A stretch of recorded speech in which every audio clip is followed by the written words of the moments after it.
لاہور والے انہیں بھی اپنا مرشد فلانی سرکار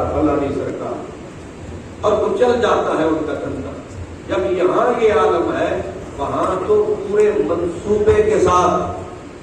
اب انہوں نے جتنے صوبے تھے ہر صوبے میں ایک نیکوکار پرہیزگار اللہ والا، اس کے پیچھے ایک پوری خاموش جماعت. اب ان کا کام کیا ہے؟ کام یہ ہے کہ تم نے جو بصرے میں ہے بصرے والا، کوفے والے گورنر جو حضرت عثمان غنی نے گورنر مقرر کیا ہے، اس کے بارے میں اس کی جتنی کمزوریاں ہیں ان کو آہستہ آہستہ ہائی لائٹ کرے کہ یہ خرابی، یہ خرابی، یہ خرابی. اور آپ کو پتا ہے کہ جب بندہ خرابیاں ڈھونڈنے نکلتا ہے اور پھر دشمنی بھی سینے میں ہو تو اسے اچھائی بھی برائی نظر آتی ہے. حضرت میاں محمد بخش کا ایک شعر ہے، وہ کہتے ہیں اوگن بھاوے ایک نہ لبھے، اوگن گناہ ہے، اوگن بھاوے ایک نہ لبھے، کون تھی اوگن کرتے، کون تھی اوگن کرتے، نندن تیرے سبن محمد وٹ بنان پتھر. شکر ہے تو پنجابی بھی ٹھیک سمجھ لیا، میں سب کے جاؤں پنجابی بھی ساری قوم تو یعنی ایسی انگریزی پڑھنی شروع کی پنجابی تو بھی گئے. پھر سنے اوگن بھاوے ایک نہ لبے کون نو اوگن کرتے، بھاوے عیب کوئی نہ ملے یہ اچھائی کو بھی عیب بنا کے پیش کر دیتے ہیں. آگے کہتے ہیں محمد بخشا نندن تیرے سوکن محمد وٹ بنان پتھر دے. تو جڑے منہ بول پیا بول دے نا اے عقل مندہ واسطے تے موتی نہیں، اے لال نے، پر جڑے دشمن نے انہاں تیرے موتیاں تے لالا نو بھی اس تنجے دا وڈا بنان کے پیش کر دے. لالا نو اس تنجے دا وڈا یہ ہو سکتا ہے. اور آگے مثال دیتے ہیں، کہتے ہیں اگر تجھے اعتبار نہیں آ رہا نا تو تجھے میں بتاؤں، اب اس کی مثال بھی سمجھانے کے لیے کہ یہ بات میں کچی نہیں کہہ رہا پکی کہہ رہا ہوں. دلیل کیا ہے؟ فرماتے چام چڑی دے نظرے یارو. چام چٹھی جو ہوتی ہے نا، یہاں لاہور میں اسے کیا کہتے ہیں؟ بولی تو ایک بولو. چمگادڑ. چام چٹھی. چام چڑی دے نظرے، چام چڑی دے، چام چٹھی چمگادڑ، چام چڑی دے نظرے یارو سورج بہت کلونا. پہلی دلیل کہ چام چڑی چمگادڑ کی دشمنی ہے روشنی سے، سب سے زیادہ روشنی دیتا ہے سورج، اور یہ نامراد سورج کو کہتی ہے کہ یہ کالا ہے. سمجھا گئے؟ چام چڑی دے نظرے یارو سورج بہت کلونا. دوسری دلیل بے قدرانو یوسف مصری جس سے کیوں کر چھوڑا. کیا کمال مثال ہوئے ہوئے. انمول یوسف، انمول یوسف، لیکن بھائی کیونکہ پسند نہیں کرتے تھے، انہوں نے چنگا نہیں سی لگتا کہ انہاں ویچیا بھرا تے یوسف نو کنے دا. قرآن کی گواہی وشراؤہ بے سامن بخسن دراہما معدودا. او ایویں تھوڑے جائے درہم تے انہاں دے وچ بھی کچھ کھوٹے، صدقے جاواں انہاں دے وچ بھی کھوٹے تے کھوٹے پیسے بھائیاں نے پچھان بھی لے کہ 12 روپے نے، 12 دے وچ 8 کھوٹے نے تے 4 کھرے نے تے ویکھ کے انہاں کے ٹھیکے آن دیو.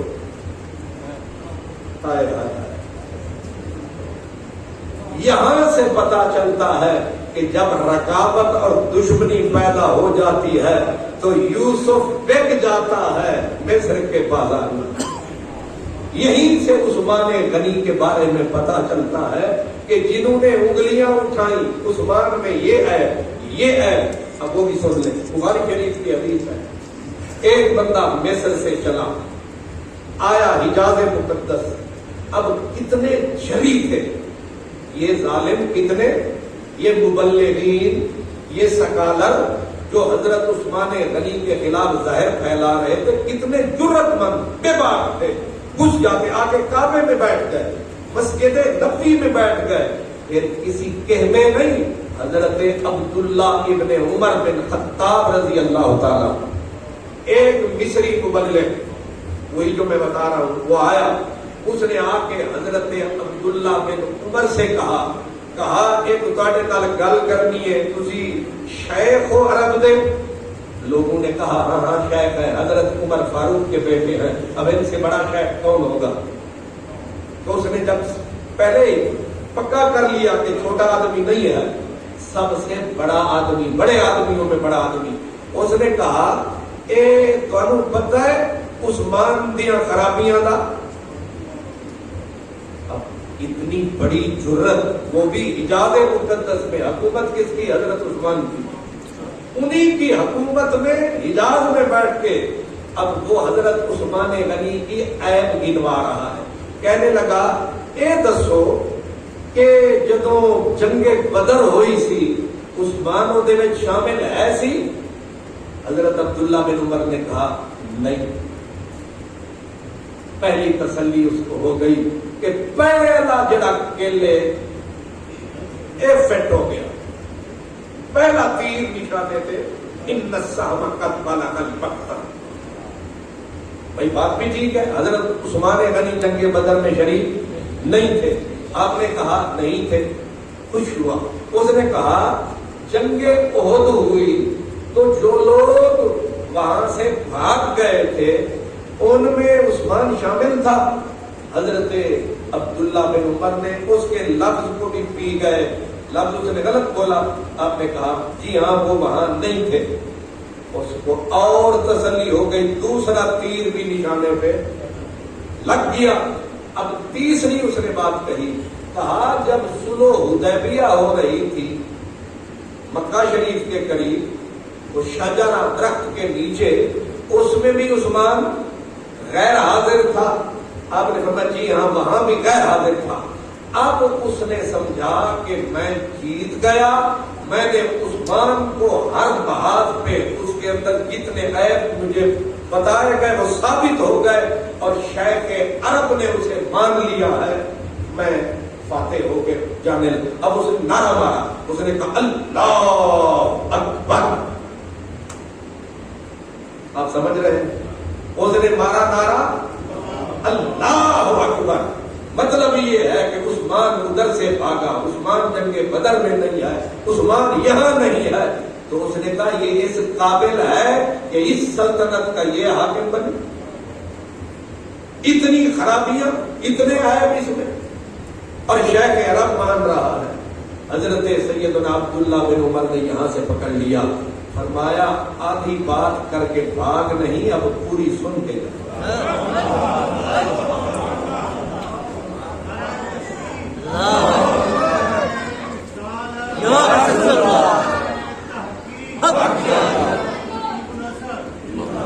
آدھی باتیں ہمیشہ نتیجے پر۔ اب اتنی بات مجھے بھی کہہ دی جائے، پروپیگنڈا بڑی ظالم شے ہے، اور کچھ بھی نہ کرے تو شک تو پیدا کر ہی دیتا۔ تو اس نے جب یہ کہا، آپ نے فرمایا رک یہاں، اب رکا۔ آپ نے فرمایا جواب بھی سنتا جا، حضرت عثمان جنگ بدر میں نہیں تھے، پر وجہ بھی تو سن۔ آپ کیا سمجھتے ہیں کہ حرم میں حضرت عبداللہ بن عمر کلے بیٹھے تھے؟ یہ لوگ جہاں بیٹھتے تھے مجمع اتنا ہوتا تھا، بندے پہ بندہ چڑھا ہوتا تھا، صرف ان سے سلام لینے کے لیے، صرف ان کی زیارت کے لیے مجمع بھرا ہوا، جلسہ بھر، یوں سمجھ لیں بہت بڑا مجمع۔ حضرت سیدنا عبداللہ بن عمر نے کہا حضرت عثمان بدر میں نہیں تھے، پر وجہ بھی سن۔ کیا؟ آپ نے فرمایا تو بھی سن، تم بھی سنو سارے۔ فرمایا حضور کی بیٹی، رسول اللہ کی بیٹی تھی بیمار، عثمان تھا بدر کے لیے تیار، لیکن بولے تھے خود سرکار، عثمان تو بن رسول کی بیٹی اپنی بیوی کا تیمار دار۔ اگلی بات بھی سن، فرمایا رسول اللہ نے فرمایا تھا دل پہ بوجھ بھی نہ ڈالنا کہ تو بدری نہ بنا، تو بدر والوں میں شامل نہ رہا، فرمایا تو میری بیٹی کی خدمت کر، ہم تجھے بدری بنا کے جا رہے ہیں۔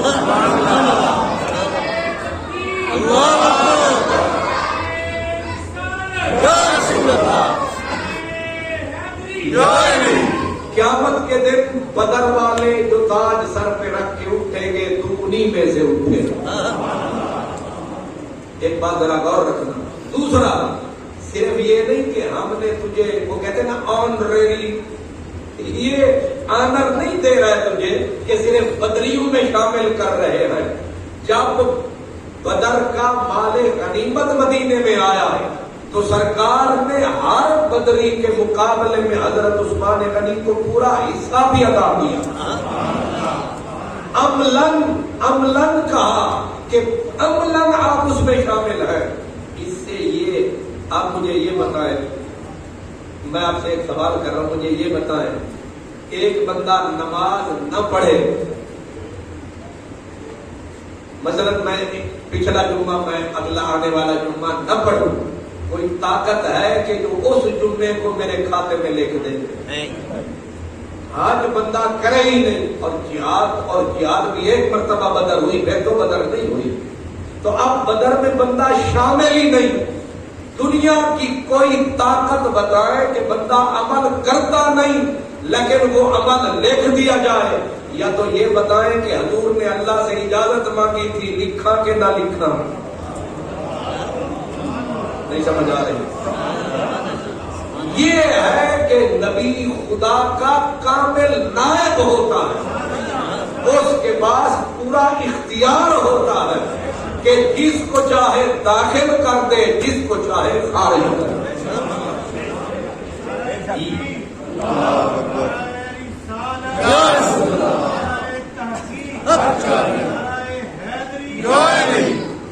حضرت سیدنا عبداللہ بن عمر نے واپسی اس کے سینے کے اندر یہ کیل گاڑ دیا کہ لے، یہ پہلا جواب کہ عثمان بدری ہے، نہ جا کے بھی، جا کے ہو جانا تو اور بات ہے، بندہ جائے نہیں اور ہو جائے، یہ اس سے بھی بڑی بات ہے۔ یہ قبولیت کی اعلیٰ منزل ہے، حصے دار بھی، بدر میں شامل بھی۔ فرمایا اب مصری، یہودی، نمار، مسلم، دوسرا جواب سن۔ کہا دوسرا، تو کہتا ہے کہ غلط فہمی، اصل مسئلہ یہ غلط فہمی پھیلی کہ حضور شہید ہو گئے، افراتفری پھیلی، جب حضور ہی نہ رہے اب لڑے تو کس کے لیے، مرے تو کس کے لیے، جانے دے تو کس کے لیے؟ سرکار کے لیے سب کچھ کرتے تھے، اب سرکار ہی نہیں تو ہم ادھر کیا؟ وہ ادھر ادھر ہو، اس فرض ہو گئے تو اس کو کہا گیا بھائی وہ چلے گئے، چلو کہہ لیتے ہیں، تو کہتے ہو دوڑ گئے، لیکن وہ دوڑ بھی گئے، پھر پلٹ آئے۔ جب قرآن مجید ان کے بارے میں اترا تو اللہ نے فرمایا وَلَقَدْ عَفَا اللَّهُ عَنْهُمْ، جتنے گئے تھے اللہ نے سب کو معافی عطا کر، اور رب نے جب معافی دے دی تو خدا کی معافی تیری معافی کی طرح نہیں ہوتی، معافی دی تھی تو گنڈ دے دی تاکہ نشان رہے۔ اللہ جب معافیاں دیتا ہے تو انج دھاگا ٹوٹا بھی ہوئے انہوں انج جوڑ دے کہ وچ گنڈ رہتی نہیں۔ فرمایا فرشتے بھی لبڑ کے تے گنڈ نہیں لبے۔ یہ اللہ کی معافی ہے۔ معافی کا مطلب عفو کا قلم پھیر دینا کہ نشان ہی گم ہو جائے کہ یعنی ایسے معافی دی ہے کہ یعنی انہوں نے یہ غلطی کی ہی نہیں ہے۔ فرمایا لے دوسرا کیل بھی ہم نے تیرے سینے میں گاڑ دیا ہے۔ جب رب معاف فرما دے تو حساب لینے والا کون ہے؟ اب تیسرا بھی سن، تو کہتا ہے کہ حضرت عثمان حدیبیہ کی منزل پہ نہیں تھے، لہذا تیرا مطلب ہے بڑے خوش قسمت تھے جنہوں نے نبی کے ہاتھ میں ہاتھ دے کے بیعت کی۔ بڑا بے نصیب آدمی تھا جو مکے میں پہنچا ہوا تھا، بیچارے کو وہ بیعت کی منزل ہی نصیب نہ ہو سکی۔ حضرت عبداللہ بن عمر نے فرمایا باقی سارے 1400 صحابہ نے اپنا ہاتھ نبی کے ہاتھ میں دیا تھا، لیکن عثمان تھا غیر حاضر. نبی نے پھر کما لیے، نبی نے بائیں ہاتھ نہیں اٹھایا کہ یہ عثمان کا ہاتھ، نبی نے دائیں ہاتھ اٹھا کے کہا یہ عثمان کا ہاتھ ہے اور یہ محمد عربی کا ہاتھ.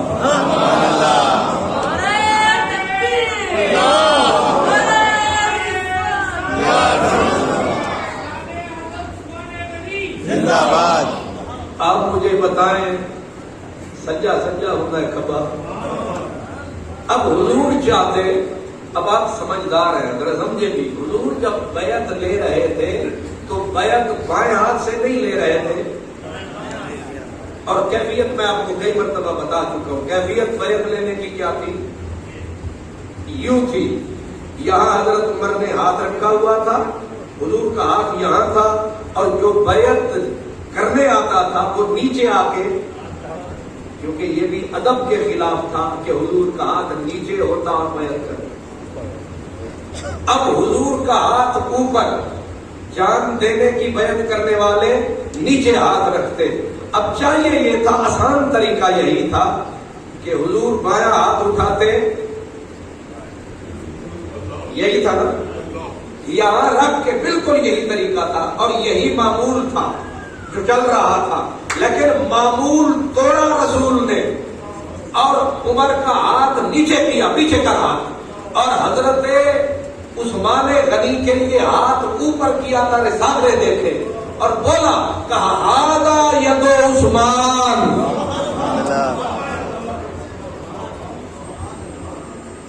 اب قرآن کی آیت بھی سن لیں، جب اوپر والا ہاتھ یہ عثمان کا ہاتھ، یہ نبی کا ہاتھ. اب اللہ نے قرآن میں کیا بولا صحابہ کرام کو؟ فرمایا ان الذین یبایعونک انما یبایعون اللہ. جنہوں نے آپ کی بیعت کی ہے انہیں مبارک دے دو، خوشخبری دے دو، انہیں آفرین کہو، واہ واہ کہو کہ تم نے ایک بندے بشر نبی سے بیعت نہیں کی، تم نے خود اللہ سے بیعت کی. اس میں ساری کائنات تیل بھی لگائے دوسرا ترجمہ نہیں ہو سکتا. انما یبایعون اللہ، انہا بالکل پکی، ڈیفینیٹلی پکی بات ہے، انہوں نے اللہ سے بیعت کی ہے. حالانکہ گل پوری ہو گئی، لیکن اگلا جملہ کیا ہے؟ ید اللہ فوق ایدیہم، ان کے ہاتھ نیچے ہے اور یہ جو اوپر والا ہاتھ ہے یہ اللہ کا ہے. یہ آیت ہے، یہ اوپر والا ہاتھ کس کا ہے؟ تو سب اتنے نہیں گئے جتنے میں پہنچے. اب اللہ بول رہا ہے یہ اوپر والا ہاتھ اللہ کا ہے، نبی بول رہے ہیں یہ عثمان کا ہے. کتنے پہنچ گیا تھا؟ اللہ بول رہا ہے رحمان کا ہاتھ ہے، نبی بول رہا ہے عثمان کا ہاتھ ہے. پنجابی والے کتنے خوش ہوئے، انہاں آخیا جیڑے ہاتھ نو رب اپنا ہاتھ آکھے.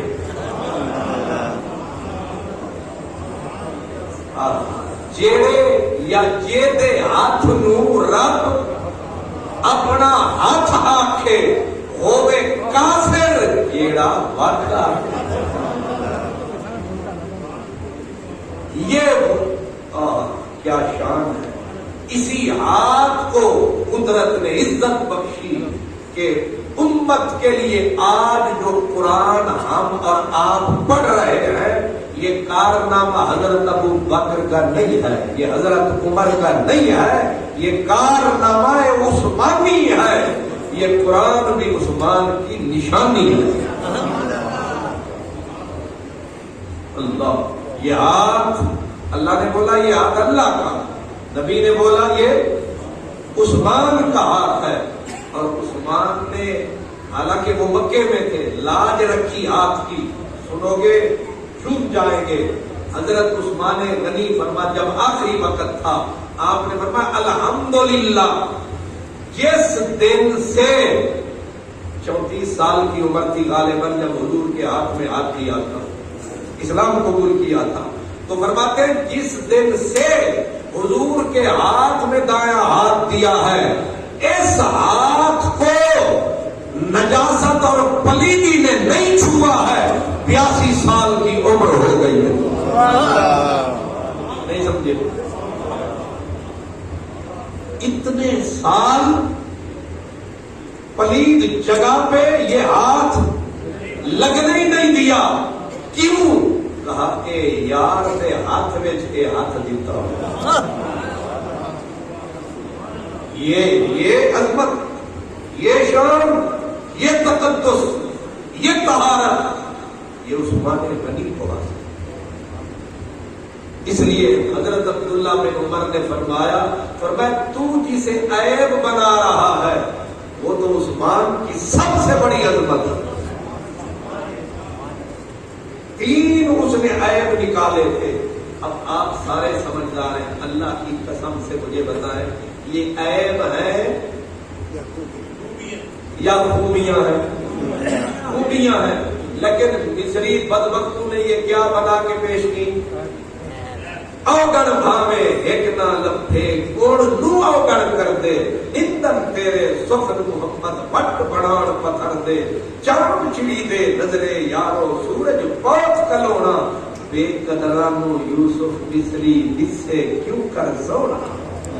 آگے کہتے ہیں کنڑ گاہک زلیخا آوے، مول پوچھے یعقوبوں تا ماہ پوے محمد بخشا، صورت سیرت خوبوں.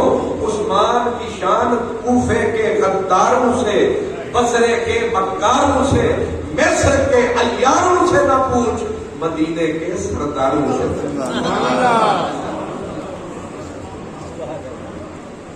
اللہ مدینے والوں سے پوچھ، مدینے کے سرداروں سے پوچھ کہ حضرت عثمان غنی کی شان. اس لیے پنجابی کا فکر آ گیا. اس نے کہا کہ یعقوب کرے دا قیمت، یعقوب اے مفت نہ وکدا یوسف، اے 11 روپے دا نہ وکدا یوسف، ویچن والے بھرا نہ ہوندے، جے یعقوب ہوندا اے 12 روپے دا وکدا. یعقوب کرے دا قیمت تے مول زلیخا لیندی، لینا نے بھی میرے ورگے نہ ہوتا. یعقوب کرے دا قیمت تے مول زلیخا لیندی، لکھ جان دیندی ایک دید دے بدلے. آئے کمال نہیں ہو گیا؟ کتے تجھے ہون بھی لسی پی کے تو نہیں آئے بیٹھے. یعقوب کرے دا قیمت تے مل زلیخا لیندی، لکھ جان دیندی ایک دید دے بدلے، او بھی قبول نہ پہنی. یعقوب نے آخر سی جا نہیں جا، اے لکھاں جانا زلیخا گھر لے جا، اے یوسف تینوں لکھ جان دے بدلے ویکھن دے.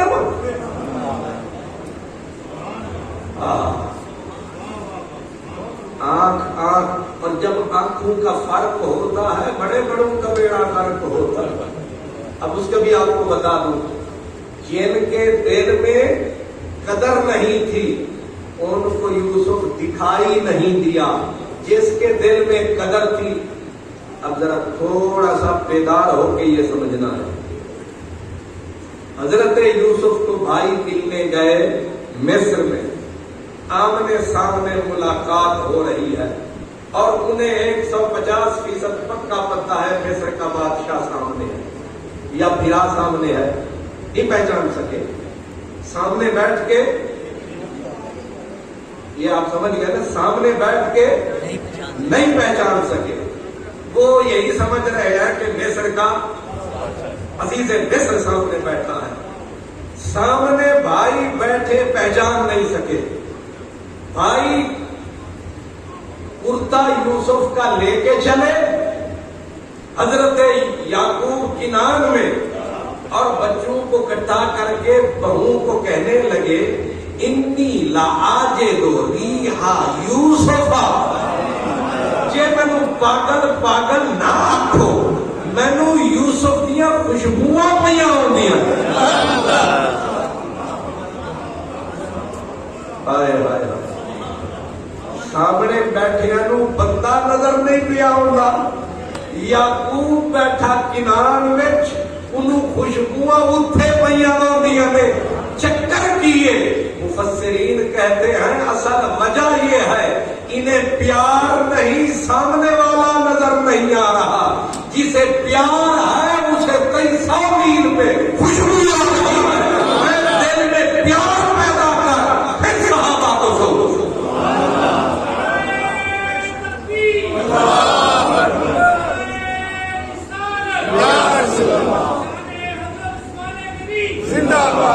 غلاظت کی گندگی سینے میں رکھ کے امام حسین بھی تجھے باغی لگے گا۔ سینے میں نفرت کی غلاظت اور گندگی اور روڑی ہو تو بڑے بڑے داڑھیوں والے، بڑے بڑے دستاروں والے، بڑے بڑے سکالر، بڑے بڑے علامہ ناچتے ہوئے ٹی وی پہ آپ کی سوشل یوٹیوب کے اوپر آپ کو نظر آئیں گے، حسین باغی، حسین نے خروج کیا۔ کیوں؟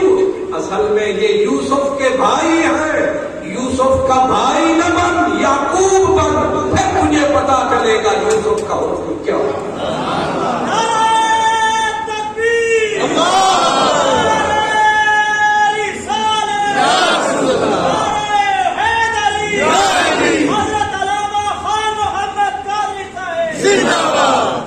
میری جان، اگر نبی کو سمجھنا ہے تو بھائی بننے کے، آپ کو پتہ ہے نا مولانا نے لکھا کہ نبی بڑے بھائی کی طرح ہوتا ہے۔ اے بدبختہ تیرا بھی بیڑا کرک، نسلوں کا بیڑا کرک۔ نبی کو سمجھنا ہے تو بھائی نہ بن، امتی بن۔ امتی بھی اینک صدیق اکبر کی لگا، اینک عمر کی لگا، عثمان، علی، سلمان، بلال کی لگا، پھر تجھے پتا چلے گا کہ محمد عربی کا مقام کیا ہے۔ تباہی اور بربادی امت کی کب آئی؟ سینے میں غلاظت بغض کے، اور چلے ہیں صحابہ کا شان بیان کر۔ تو گھنر گاہک زلیخا آوے، مول پوچھے آگے بھی، یہ بڑے بزرگوں نے تول تول کے موتی بکھیر دیے۔ اب حضرت میاں محمد بخش رحمت اللہ علیہ، اب انہوں نے کہا یہ مثال دی، گھنر گاہک زلیخا، جنا پھاڑ کے خوب وگایا۔ ایک اور بات، جنا پھاڑ کے خوب وگایا، جنا پھڑیا نفرت کر کے سٹیا تاکہ جیوندہ ہی نہ رہے، ماری جاوے، گم ہی ہو جاوے۔ جنا پھڑ کے خوب وگایا کی انہاں دے بھاڑے کھوٹے دلمی ویج دیتوں نے، او بھی زور دھنانے، لے جاؤ لے جاؤ لے جاؤ لے جاؤ، کھوٹے پیسے دیتے کوئی گل نہیں، چیز لے بھی قبول پہ لے جاؤ۔ آپ فرماتے ہیں اگر ایسا بنے گا تو یوسف تجھے کب دکھائی دے گا؟ یوسف کا حسن تجھے کہاں دکھائی دے گا؟ عثمان غنی کو دیکھنے کے لیے نبی کی نظر چاہیے۔ رسول اللہ نے بولا تھا لکل نبی خلیل، ہر نبی کا ایک خلیل ہوتا ہے، زمین پر میرا خلیل صرف عثمان غنی۔ ہر نبی کا جنت میں ایک رفیق ہوتا ہے، میرا رفیق جنت میں صرف عثمان۔ پھر عیب تو تب ان کو نقصان دے، یاد رکھیں ایک بات بڑی پیاری آ گئی، یہ کہتے ہیں کہ عثمان غنی نے وہ کوفے والا گورنر غلط تھا، بھئی گورنر غلط تھا، تیر تم حضرت عثمان پہ چلا رہے ہو، گورنر غلط تھا مصر کا، تمہارے تیروں کی بارش عثمان غنی پہ ہو رہی ہے، غلطی کوئی کر رہا ہے، گناہ تم حضرت عثمان غنی کے کھاتے میں لکھے جا رہے ہو۔ وجہ کیا ہے؟ وجہ وہی ہے کہ ہر برائی، ہر عیب اٹھا کر حضرت بالفرض اگر یہ فیصلہ حضرت عثمان یعنی انتخاب آپ نے کوئی غلط انتخاب کیا، میں 2 منٹ کے لیے مان لیتا ہوں، پیچھے چلا جاؤ، یہ تو عثمان غنی تو بیٹھے تھے سن 24 ہجری کو، یہ بات کے فیصلے ہیں۔ اب یہ تو انتخاب گورنروں کا بعد میں ہو رہا ہے، حضور کی زندگی میں، اب ذرا پیچھے جائیں، حضور کی زندگی میں جس وقت میرے نبی نے بولا تھا جو بیر روما، یہ مدینے کے اندر پانی کا کنواں، کیونکہ پانی بھی تھا اور کہیں تھا نہیں، ایک ہی کنواں تھا، اس پہ یہودی کا قبضہ تھا، نبی نے بولی لگا دی، فرمایا جو بیر روما خرید کے مسلمانوں کے نام کرے ہم جنت اس کے نام کرتے ہیں۔ اب جب گولی لگ گئی، عثمان غنی نے پھر رات نہیں گزرنے، کچھ نے 20,000 لکھا، کچھ نے 35 یا 40,000 لکھا، جتنا لگا خریدا، آ کے رسول اللہ کے نام لگایا، لیجیے امت کو پانی پلائی۔ دوسری منزل پھر گولی لگی، جب 30,000 کا بھاری لشکر، گرمی کا موسم اور خرچہ کچھ بھی نہیں، کھجوریں تک نہیں ہے مجاہدین کے پاس، ٹکر سپر پاور کے ساتھ ہے، رسول اللہ نے منبر پہ بیٹھ کے صدا لگا دی، ہے کوئی جو خرچ پورا کرے مجاہدین کا؟ تو پہلا آدمی اس نے کہا 30,000 ہے تو 10,000 مجاہدین کا خرچہ، جوتے سے لے کر تلوار تک، تلوار سے لے کر گھوڑے تک عثمان کے ذمے۔ 10,000 آدمی کا 500 بندے نو حلیم یا دودے کا کھوا دے جی۔ مجھے اگلے دن میں نے کہا بھی چندہ بس جدہ گھاٹ ہو گئے تھے، آخری یہ لوگ کرتے چندہ پہ ہو، ایک بندہ بھی جو بول پیا، انہیں آخیا تیرا مطلب ہے پھر اگلے جمعے نہ ہی آؤ، نہیں سمجھ آئے؟ یعنی ہم مجنوں ہیں لیکن چوری والے۔ عثمان غنی نے 10,000 آدمی کا پورا خرچہ، لیکن جی پھر نہیں بھرا، جی پھر نہیں بھرا۔ آخر اتنی بڑا لشکر تھا، پھر اتنا لمبا سفر تھا، نبی پاک نے پھر صدا دی۔ عثمان غنی نے کچھ نے تو یہ کہا کہ 950 اونٹ، گولی جو لگتی رہی وہ بولتا رہا اور کہتا رہا علیہ بیعت بعیر مع احلاسہا مع اکتابہا۔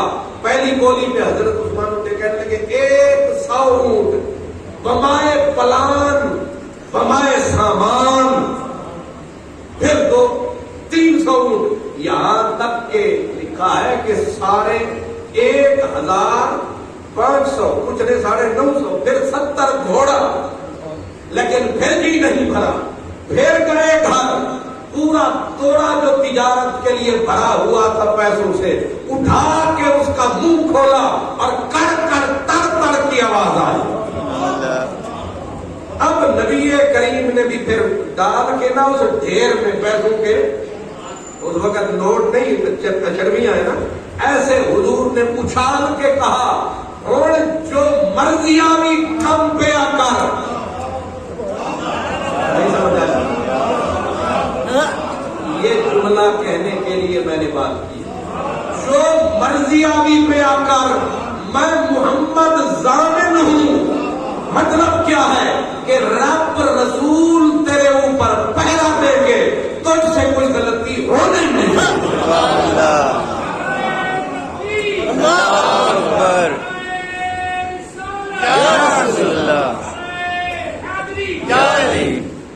ایک باندر، معاف کرنا لفظ بڑا بھاری ہے، یوٹیوب پہ اکثر ناچتا ہے، وہ کہنے لگا جی حضرت عثمان غنی کی شہادت ان کی غلطیوں کا کفارہ تھا، لاکھ لعنت ان کے اوپر۔ اب مجھے یہ بتائیں رسول اللہ سے زیادہ صاحب بصیرت ہے؟ پھر نبی نے جب ڈگری دے دی جو مرضی ابھی پیا کر، اس کے بعد اگر کوئی انگلی اٹھائے گا ہم انگلی کاٹیں گے، ہاتھ اٹھا کے ہم ہاتھ کاٹیں گے۔ آپ بھی روز کھیل رہے ہوتے ہیں ایسے کم رات کو اور کوئی نہیں ہوتا چپ کے بسم اللہ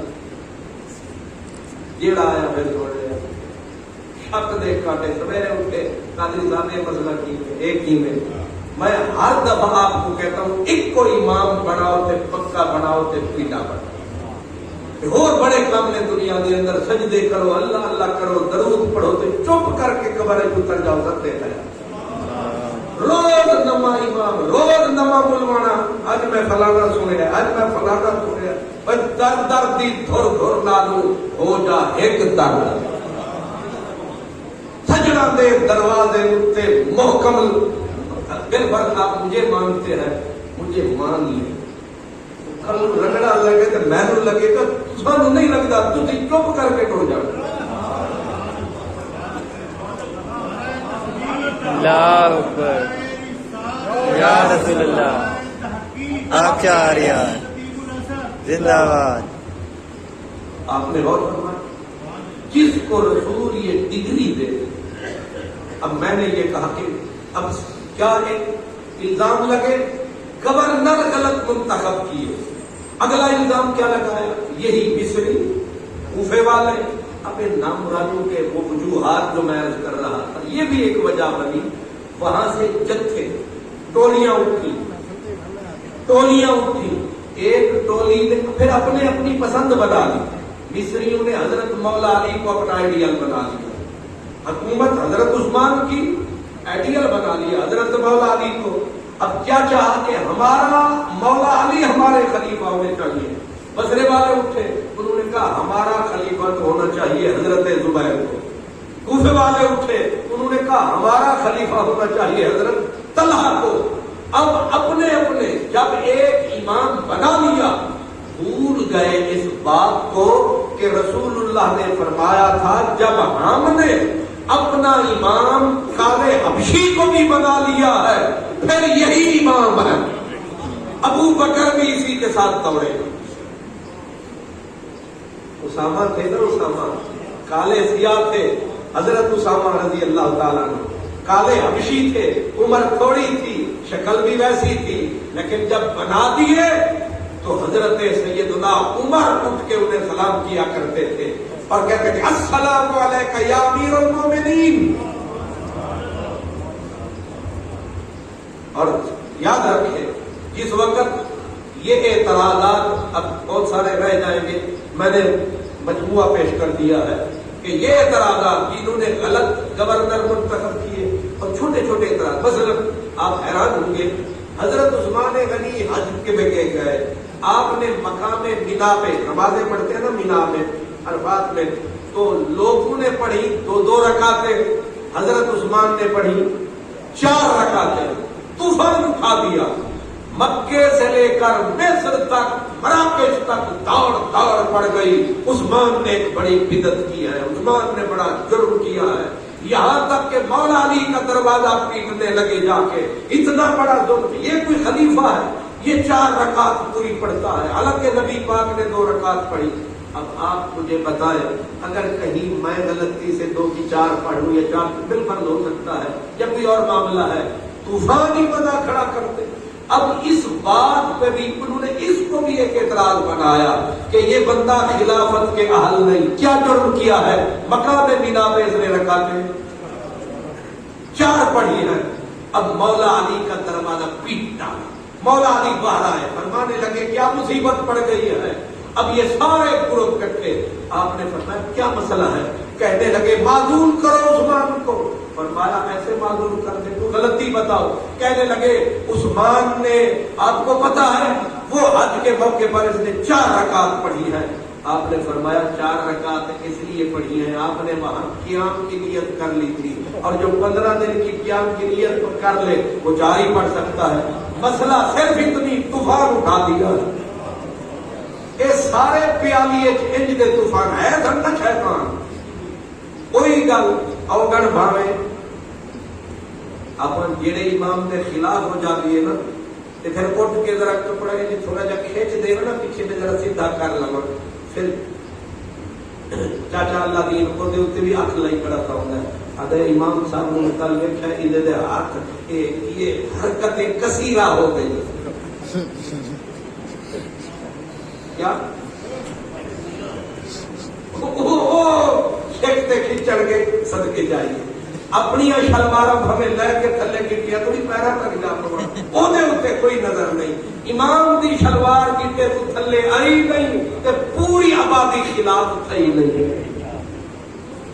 اصل چکر یہ ہے کہ پسند نہیں آیا تو پھر جیڑا نہیں سی وہ بھی لایا. جے پسند آ گیا معاملہ یہی بدبختوں کا تھا کہ اندر غلاظت تھی, اندر گندگی. عثمان غنی نے وہ جی حضرت عثمان نے فلاں بندے کو پورا لاکھ دے دیا. حضرت مولا علی کو کہہ رہے آپ نے فرمایا عثمان نے آج لاکھ نہیں دیا, یہ پہلے کروڑ بھی دیا کرتا تھا. نہیں سمجھ آئی؟ میں مولا علی کے قربان. مولا علی نے فرمایا تسی اوتے لکھاں دے اوتے پیروں دے ہو, وہ بندہ دیالو ہے تے او ہن تے او ذرا ہاتھ نے پیچھے کھینچ رہا ہے, ورنہ اے تے قطاراں دین والا بندہ ہے. تے پھر وہ اپنی جیب وچ دے دے, تکلیف تانوں کیوں ہوندی ہے؟ اب حضرت عثمان جیب سے دے رہے ہیں, شور پوری مملکت میں شیطانوں نے کیا اٹھا رکھا ہے, بیت المال کو لوٹ رہے ہیں, بیت المال میں سے. اور پھر خطوط, جھوٹے خطوط, جھوٹے خطوط لکھے کہاں بیٹھ کے؟ کوفے سے, لکھے بصرے سے, لکھے مصر سے. نام کس کا؟ حضرت مولا علی کا. مولا علی کی طرف سے خط جا رہا ہے بصرے کی طرف, لکھنے والے مصر میں بیٹھے ہیں. من جانب مولا علی, من جانب حضرت زبیر, من جانب. اب ایک آگ بھڑکا دی, طوفان اٹھا دیا, یہاں تک کہ میں نے پہلے اشارہ کیا تھا کہ جو چھوٹے بچے تھے وہ بڑے ہو گئے تھے, اور بڑے چھوٹوں سے کنٹرول سے باہر تھے, اور سارے چھوٹے بھی برابر نہیں. میں کبھی کبھی کہا کرتا ہوں سارے صحابی ابو بکر نہیں ہوتے, سارے عمر نہیں ہوتے, سارے سلمان نہیں ہوتے, سارے بلال نہیں ہوتے. اب ان چھوٹوں میں معاملہ کیا ہوا؟ ظاہر ہے سارے حسن حسین تھوڑے ہوتے. جب چھوٹے بڑے ہوئے تو ان کا بھی دل کیا کہ یہ خلافت ہے, یہ تاج ہے, اس میں سے ہمیں بھی حصہ ملنا چاہیے. آخر ہم بھی بڑے باپ کے بیٹے ہیں. یہ بڑے باپ کا بیٹا ہونا بھی بڑی مصیبت ہے, بڑے آدمی کا اسسٹنٹ ہونا بھی بڑی مصیبت ہے, بڑے پیو کا پتر ہونا بھی یہ بھی مصیبت ہوتی ہے, کیونکہ لوگ اس بیٹے کو بھی چاہتے ہیں اے بھی اپنے بچوں پیو ہی نظر آوے, حالانکہ پتر پیو نہیں ہوندے. وہ دی بات الگ, یہ دی بات الگ. اب لوگ ابو بکر صدیق کو ان کے بیٹوں میں دیکھنا چاہتے تھے, لیکن اللہ نے ابو بکر کا سانچہ اور بنایا, ابو بکر کے بیٹے کا سانچہ اور بنایا. وہی بات جو اشارتاً میں کہہ رہا ہوں, صحابہ کے بیٹے بھی چاہتے تھے کہ یہاں عثمان غنی نے جو یہ گورنر لگایا ہے یہ ہمیں ہونا چاہیے, ہمیں ہونا چاہیے تھا. اب جا کے کہا بھی ہمیں لگائیے, آگے جواب ملا نہیں, ہم اس کو بہتر سمجھتے ہیں. اسی بات پہ باغیوں کے ساتھ سلام دعا شروع ہو گئی. نتیجہ یہ ہوا جب باغی تو آئے تھے کچھ یہودیت کا زہر لے کے, کچھ نصرانیت کا زہر لے کے, کچھ اپنوں کے شکوک و شبہات کی مصیبت لے کے. اب جب انہوں نے ایک مرتبہ اٹیک کیا, میں نے آپ کو اشارتاً کہہ دیا کہ حضرت سیدنا مولا علی نے سب کو جھوٹا کر کے اپنے علاقے میں بھیج دیا. پھر جس وقت یہ آئے ہیں بصرے سے 3 جماعتیں, ایک ادھر سے, ایک ادھر سے, ایک ادھر سے, اسی طرح کوفے سے 3 4 جماعتیں, تاکہ زیادہ سے زیادہ افواہ, زیادہ سے زیادہ شور, زیادہ سے زیادہ. اور وقت کیا منتخب کیا؟ ذوالحج شریف کا. اور ذوالحج کا مہینے میں اکثر مسلمان کہاں پہنچے ہوئے تھے؟ حج کے اوپر, حج کے اوپر. دن منتخب کون سے کیے؟ 10 ذوالحج سے پہلے والے نہیں, بعد والے, تاکہ اکثریت مدینے والے بھی حج پہ ہوں گے, اکثریت دوسرے مسلمان بھی حج پہ ہوں گے. اور یہ بدبخت جتنے بھی ملکوں سے نکلے, یہ بلوائی, یہ شیاطین, یہ نکلے تو حاجیوں کے روپ میں نکلے، تاکہ رستے میں کوئی روکے تو کہے گے ہم حج پہ جا رہے ہیں، مکے کی طرف چلے ہیں تو حج پہ، اور کسی نے کہا مدینے کی طرف، کہا مدینے سے مسجد نبوی سرکار کے روضے سے ہو کے جائیں گے، نہ ادھر کوئی روکے۔ مکاریاں، چالاکیاں، اب اتنے بڑے جتھے آ گئے ہزاروں کی تعداد میں، کچھ ادھر ہے کچھ ادھر ہے، نیت خراب ہے۔ صحابہ کرام، میں نے اشارہ دیا کہ کچھ تو بڑھاپے کی وجہ سے ادھر ہے، کچھ کعبہ شریف جا چکے ہیں، حج کی طرف جا چکے ہیں۔ مدینۃ المنورہ جو ہے اتنا رونق نہیں جتنی عام دنوں میں ہوتی تھی۔ جب یہ پہنچے تو آتے ہی انہوں نے وہی طوفان اٹھایا ذوالحج کا مہینے کے قریب، کہ آ کے پہلے ہی سوال عثمان غنی کو کہو حکومت ہمارے حوالے کرو، معذور کرو، معذور کرو۔ اگر معذور نہیں کرتا حضرت سیدنا مولا علی کو پھر بیچ میں آنا۔ اب ایک انتہائی نازک بات، حضرت مولا علی نے انہیں پھر پسپا کیا، پھر انہیں دوڑایا، لیکن گئے نہیں، وہاں سے پھیلے دائیں بائیں پھیل گئے۔ حضرت سیدنا عثمان غنی کے پاس مولا علی آئے، جو بنو امیہ نے خرابیاں پھیلائی۔ اصل یہ یاد رکھتے، بنو امیہ نے، بنو امیہ کے نوجوانوں نے، بنو امیہ کے ساتھ لوگوں نے، انہوں نے یا دیگر لوگوں نے حضرت عثمان غنی بڑے نرم، بڑے نفیس، حضرت عمر جو تھے وہ تھے فولاد کی طرح، فولاد کی طرح، اور حضرت سیدنا عثمان غنی جتنے وہ سخت تھے، حضرت عثمان اتنے ہی نرم تھے۔ وہ نرمی جو تھی اس سے لوگ فائدہ اٹھاتے ہیں، جتنے سخی تھے اتنے نرم تھے، نرمی سے لوگ نے فائدہ اٹھایا۔ حضرت مولا علی آئے نے کہا عثمان میری جان اپنے آپ کو سنبھال، یہ کمزوری ہے، یہ کمزوری ہے، کمزوریاں بتائیں، فرمایا ان کو کسی طرح سے قابو کر، کفر نہیں ہے لیکن ان کمزوریوں پہ یہ دشمن انگلیاں رکھ کے فائدہ اٹھا رہے ہیں، یہ جو سوراخ ہے انہیں بند کرنے کی کوشش کر۔ آپ نے فرمایا میں وعدہ کرتا ہوں، میں وعدہ کرتا ہوں۔ آپ نے اٹھ کے باہر آ کے باقاعدہ تقریر کی، وعدہ فرمایا، لیکن میں نے اشارہ کیا تھا مروان اگرچہ رشتہ دار بہت قریبی تھا حضرت عثمان کا، لیکن آپ کی شہادت میں اگر 50% حصہ دوسرے شیاطین کا تھا، اتنا اس ظالم کا۔ اس کو کہتے ہیں آستین کے ساتھ۔ کیا؟ آستین کے ساتھ بندہ باہر کے دشمن سے لڑ سکتا ہے، اگر اندر سے ہی کوئی مصیبت اٹھے اس سے بندہ لڑے کیسے؟ اب حضرت مولا علی جو سمجھا کے گئے وہی بنو اموی اور ہاشمی بات رکاوٹ پھر آئی، اور اس نے مروان نے جو کچھ حضرت علی کہہ کے گئے، اس نے آتے ہی حضرت سیدنا عثمان غنی کو پورا بھرا کہ آپ ان پہ عمل کرتے ہیں، ان کی باتوں پہ عمل کرتے ہیں، آپ ان کی بات نہیں میری بات سنیں۔ ابھی آپ بات سن رہے تھے کہ پس پردہ حضرت نائلہ جو بیوی تھی حضرت عثمان غنی کی، انہوں نے وہیں سے آواز دی، کہا میرے سرتاج یہ مروان جتنا بھی آپ کا قریبی ہے یہ اللہ کو پسند نہیں۔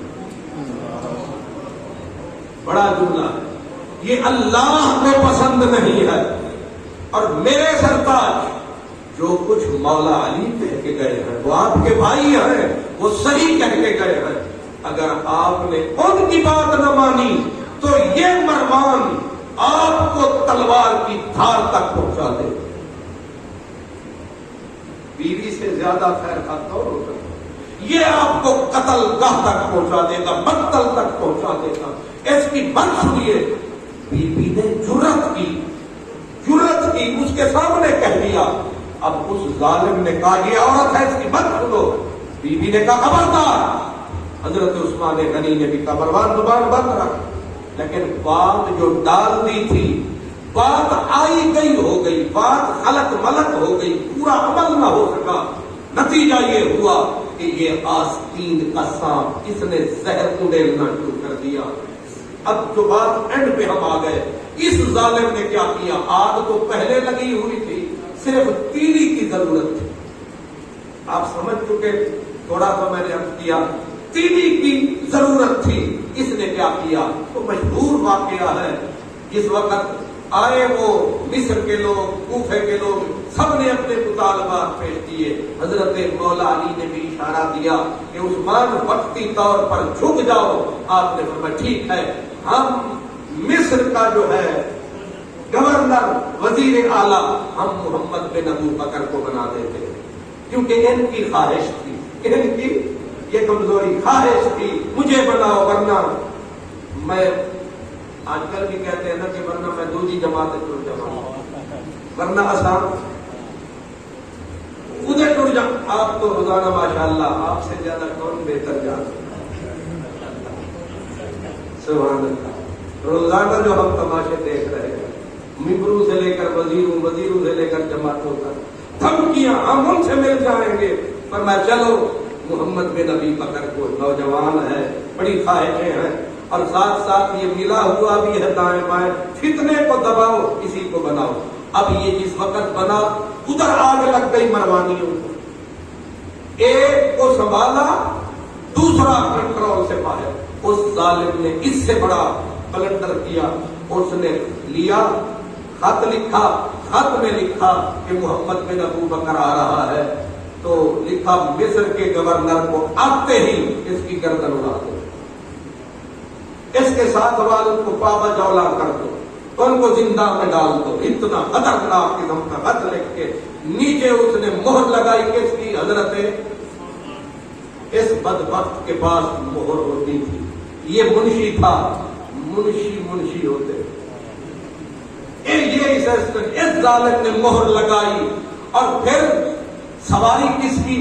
سواری بھی بیت المال حضرت عثمان کی، اور خادم کس کا؟ وہ بھی حضرت، غلام بھی حضرت عثمان کا، سارے ثبوت پکے۔ جس وقت یہ وہ راستے میں جا رہے تھے اور یہ حبشی غلام تیز دوڑتا جا رہا ہے، چور جڑے نے اپنا پیر چھڑ جانے نے، وہ جا رہا ہے، جانے والوں نے کہا اتنی جلدی سے کیوں ہے؟ کیونکہ وہ بھی الرٹ تھے، انہوں نے جا پکڑا، کون ہے، ادھر جا رہا ہے۔ اس بدبخت کو نزاکت کا اندر کا پتہ ہی کوئی نہیں ہے، صرف یہ کہہ کر دوڑا دیا گیا دوڑ، یہ نہیں کہا گیا رستے میں کوئی پکڑے تو کیا کہنا ہے، وہ بھی سیدھا۔ اب جس وقت اسے روکا، ادھر جا رہا ہے مصر، کس کے پاس جا رہا ہے؟ گورنر مصر۔ انہوں نے کہا تو یہ ہے، وہ تو یہ ہے۔ اس نے کہا اس سے مجھے کچھ لینا دینا نہیں، جو آن ڈیوٹی ادھر ہے اس کے پاس جا رہا ہوں۔ کہا کس لیے جا رہا ہے؟ کہا بس ویسے ضروری کام ہے۔ کس نے بھیجا ہے؟ تخت خلافت والوں نے بھیجا ہے۔ کچھ تیرے پاس خط، صرف اتنا اسے ٹریننگ تھی کہ خط نہیں دینا، لیکن کہاں چھپاتا، کہاں چھپاتا؟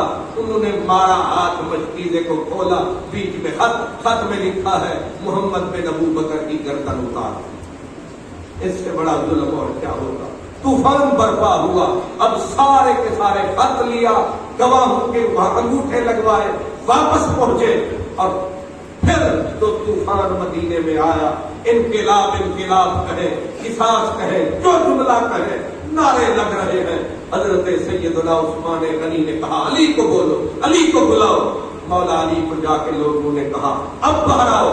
آپ نے فرمایا عثمان کو کہا تھا کہ میں پھر نہیں آؤں، بار بار، اور کوئی آتا نہیں ہے، بار بار علی کو بلاتے ہو۔ علی نے کہا اب سر سے پانی گزر چکا، کسی کی عزت محفوظ نہیں رہے گی، اب میں کس طرح ہوں؟ جو حال تیرا کریں گے وہی تیرا کریں گے۔ آپ چپ کر کے بیٹھ رہے۔ اب بلوائیوں نے آ کے محاصرہ کر لیا، گھیر لیا پورے مدینے کو۔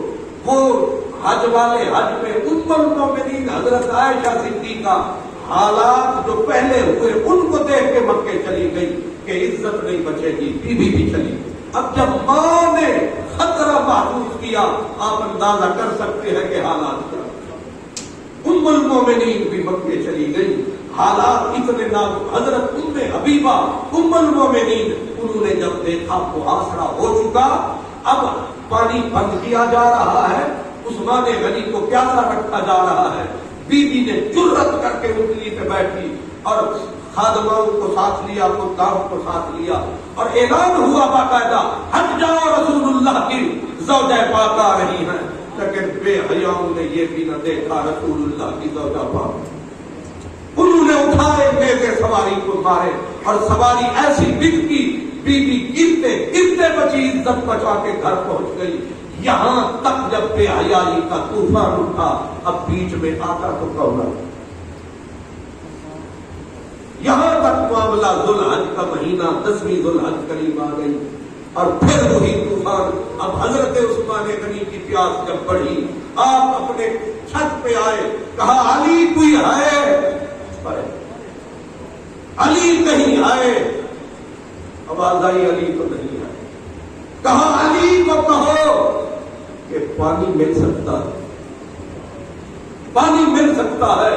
حضرت مولا علی گئے ہوئے تھے باہر، جا کے کسی نے کہا عثمان نے آج تیرا نام پکارا، وہیں سے دوڑے، آپ نے سواریوں پہ مشکیزیں رکھ کے اپنے کمبر کو حسن حسین کو ساتھ لیا، لڑتے ہوئے جھگڑتے ہوئے، اور یہاں تک کہ تیر چلے، مقابلہ ہوا، لیکن علی نے اپنا ثابت کیا کہ علی علی ہے۔ آپ نے پانی پہنچایا، حضرت عثمان غنی تک پانی پہنچایا۔ اب پھر جس وقت دیکھا کہ حالات تو شدید ہو رہے ہیں، لیکن یہ بھی کوئی سوچ نہیں رہا تھا کہ معاملہ قتل تک جائے گا، آپ نے اس کے باوجود حضرت امام حسن کو، امام حسین کو، کمبر کو، جتنی خاندان تھا سب کو کہا مسلح ہو کے حضرت عثمان غنی کا پہرا دو، اگر کوئی بندہ دروازوں سے کسی جگہ سے عثمان تک پہنچ گیا تو تمہاری خیر نہیں ہو۔ حضرت عبداللہ بن زبیر ایک طرف یہ ادھر کھڑے ہوئے، دوسری طرف جو تھے مسلمان 700 مسلمان اکٹھا ہوا۔ حضرت عبداللہ بن زبیر، حضرت زید بن ثابت، صحابہ کرام جا کے حضرت عثمان غنی کو کہا عثمان اجازت دے، تلواریں بے نیام کریں، تلواریں بے نیام کریں، اس کے بغیر گزارا نہیں ہے۔ حضرت عثمان غنی میں تیرے صبر کے صدقے، آپ نے فرمایا تمہیں اللہ کی قسم دیتا ہوں، اگر اللہ پہ تمہارا ایمان ہے، صرف عثمان کی جان کے لیے ایک بھی تلوار باہر نہ آنے پاؤ۔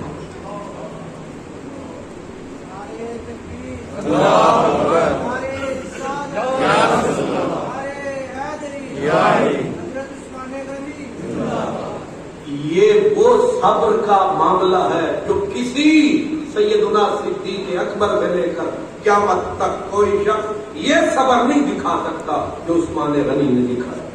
اتنی بڑی سلطنت کا سلطان، اور پھر حالت یہ ہے کہ صرف میرے لیے، لوگوں نے کہا آپ خلیفہ ہیں، آپ امیر المومنین ہیں، میں جو کچھ بھی ہوں، جان تو امیر المومنین کی بھی ایک مسلمان کی طرح اپنی ایک جنگ کے لیے۔ فرمایا ہاں جب مجھے یہ ذبح کر دے، مجھے قتل کر دے، جتنے بندے مجھے قتل کرے اتنوں کے قصاص لے لینا، لیکن میری جان کے لیے مسلمانوں کا خون مت بہاؤ۔ مجبور ہو کر صحابہ روتے ہوئے گھروں کو چلے گئے، اور کہا یہ کہ میں تمہیں قسم دیتا ہوں اپنے اپنے گھروں کو چلے گا۔ حضرت ابو ہریرہ پھر آئے مجبور ہو کر، کہنے لگے رہا نہیں جا رہا، اجازت دے۔